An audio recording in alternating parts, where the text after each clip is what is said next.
Erika tidak nafsu makan karena apa yang terjadi barusan. Setelah memaksakan diri memakan beberapa suapan, dia menerima pesan baru di ponsel. Presdir Buana, proyek yang akan dikembangkan bersama oleh keluarga Chandra dan keluarga Buana bisa kita negosiasikan kembali. Syaratnya adalah kamu harus datang dan memohon kepadaku secara langsung. Melihat pesan teks dari Erik ini, Erika mengerutkan keningnya, menggertakkan gigi, dan memukul meja dengan keras. Erik, dasar biadab. Mimpi kamu. Akan kuperlihatkan padamu bahwa, Erika tidak bisa ditindas dengan mudah. Tiba-tiba, ada dua orang yang berjalan masuk, ternyata itu adalah nenek Erika, Lasmi Buana. Dia kasar dan berhati dingin, setelah kematian Tuan Besar Buana, dialah pemegang kuasa di keluarga ini. Di belakang Lasmi itu adalah kakak sepupu Erika. Satria Buana adalah kakak sepupu Erika. Dia sangat disayang Lasmi. Dia sekarang adalah general manager dari Buana Group. Melihat kedatangan sang nenek, Erika dengan cepat berdiri untuk memberikan kursinya.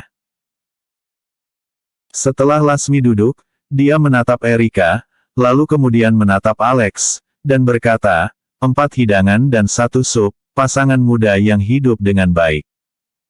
Erika, tahukah kamu bahwa keluarga Buana kita dalam masalah besar sekarang? Erika mengerutkan kening, maksud nenek tentang Hotel Emperor. Lasmi mengangguk dan bertanya, apa pendapatmu tentang masalah ini? Erika berkata, si brengsek Erik Chandra baru saja mengirimiku pesan dan ingin bernegosiasi ulang. Dia memintaku untuk berbicara dengannya sendirian. Menurutku dia pasti punya niat jahat. Jika dia ingin menuntutku, maka silakan saja. Lasmi berkata dengan dingin, Erika, kamu memang belum dewasa. Aku tidak memberikan posisi general manager untukmu, tapi kesatria karena kamu tidak berpikir secara rasional. Satria tersenyum penuh kemenangan dan berkata, Nenek, kemampuan bisnis Erika sebenarnya cukup bagus. Alasan utamanya adalah pertimbangannya tidak menyeluruh. Erika, kamu tahu, keluarga Chandra sama sekali tidak bisa disinggung oleh keluarga kecil seperti kita. Hotel Emperor menghambat keuntungannya yang besar, dan penghancuran hotel adalah sesuatu yang harus terjadi. Erika berkata dengan santai, menurut peraturan pemerintah, jika tanpa persetujuan rakyat, tidak bisa seenaknya saja dihancurkan.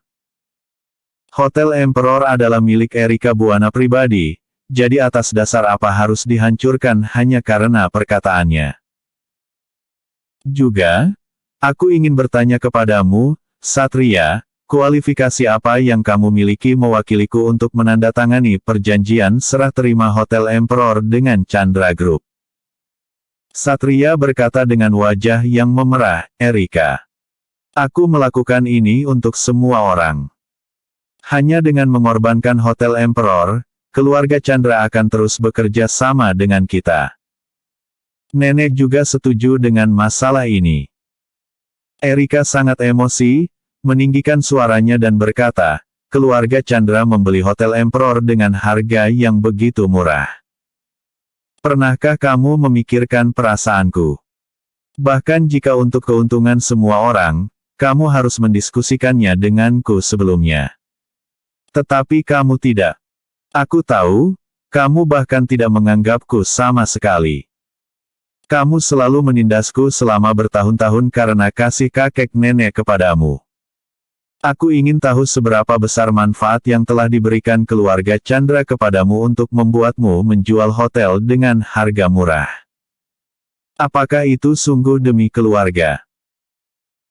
Satria memang mengambil keuntungan dari keluarga Chandra, semua orang tahu bahwa harga rumah di Teluk Indah telah meroket, dan harga pasar Hotel Emperor saat ini tidak akan pernah kurang dari 120 miliar. Erik Chandra berjanji bahwa setelah berhasil mengakuisisi Hotel Emperor dengan harga murah, Satria akan mendapatkan tambahan 20 miliar. Mana mungkin Satria berani memberitahu Lasmi tentang penjualan properti Erika untuk keuntungan pribadinya. Tapi dia tidak ingin diekspos di depan umum oleh Erika. Wajahnya memerah dan buru-buru menjelaskan kepada Lasmi, "Nenek, jangan dengarkan omong kosong Erika. Sebenarnya, aku juga tahu kalau keluarga Chandra itu murni hanya menindas orang. Namun, untuk pertimbangan kerjasama di masa depan, mendapat kerugian kecil dan menjual hotel adalah pilihan terbaik kita saat ini. Jika kita benar-benar menyinggung keluarga Chandra, bukan hanya Hotel Emperor yang terkorbankan." "Nenek, kamu adalah orang yang bijaksana." Lasmi berpikir sejenak, lalu mengangguk dan berkata, "Erika, yang dikatakan Satria masuk akal. Jika kamu menyinggung keluarga Chandra, akankah keluarga Buana kita terus bertahan di Jakarta? Jangan lupa, perusahaan kita sudah berhutang banyak. Apakah kamu benar-benar ingin melihat keluarga Buana bangkrut karena kamu? Erika, kamu mungkin akan merugi sedikit di awal karena mengorbankan Hotel Emperor. Setelahnya, kamu bisa bicara baik-baik dengan Erik. Ketika kerja sama antara keluarga Chandra dan keluarga Buana diselesaikan, nenek pasti akan membantumu mendapatkan kembali kerugianmu hari ini. Aku jamin itu." Erika tidak berbicara, dia tahu bahwa neneknya sudah membuat keputusan ketika datang kali ini. Apakah dirinya setuju atau tidak setuju, Hotel Emperor akan dihancurkan, ini keputusan yang sudah final. Lasmi dan Satria pergi, tetapi Erika bahkan tidak mengantar mereka. Dia menyandarkan kepalanya di atas meja dan mulai menangis. Alex berjalan mendekat dan menepuk pundaknya. "Erika, jangan sedih, kita pikirkan saja cara untuk berurusan dengan keluarga Chandra dan mempertahankan Hotel Emperor." Erika tiba-tiba memeluk Alex, bersandar di pundaknya dan berkata, "Tidak mungkin. Tidak ada yang bisa menyangkal perkataan nenek. Besok aku akan memberitahu karyawan untuk mengambil gaji dan pergi." Alex membelai rambut Erika dan berkata, "Erika, jangan buru-buru memberhentikan karyawan. Aku punya teman yang berada di dunia bisnis. Aku akan menemuinya besok dan meyakinkan keluarga Chandra untuk tidak menghancurkan hotel kita." Erika menangis sambil tertawa, "Bodoh, kamu benar-benar bodoh. Keluarga Chandra sama sekali tidak bisa diajak bicara, bagaimana kamu meyakinkannya?" Aura pembunuh memenuhi wajah Alex, pokoknya, tidak ada seorang pun yang berani menyentuh Hotel Emperor.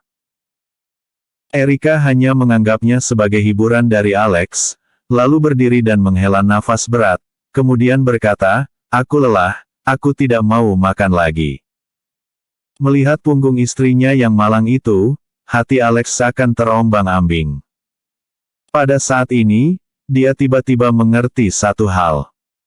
Meninggalkan gang beruang hitam dan rela menghabiskan seluruh waktunya bersamanya seumur hidup, ini adalah pengorbanan terbesar bagi dirinya. Namun, yang dibutuhkan Erika bukanlah itu. Dia membutuhkan suaminya untuk membantunya keluar dari kesulitannya saat ini. "Aku telah mencapai kekayaan dan kekuasaan tertinggi sebelumnya.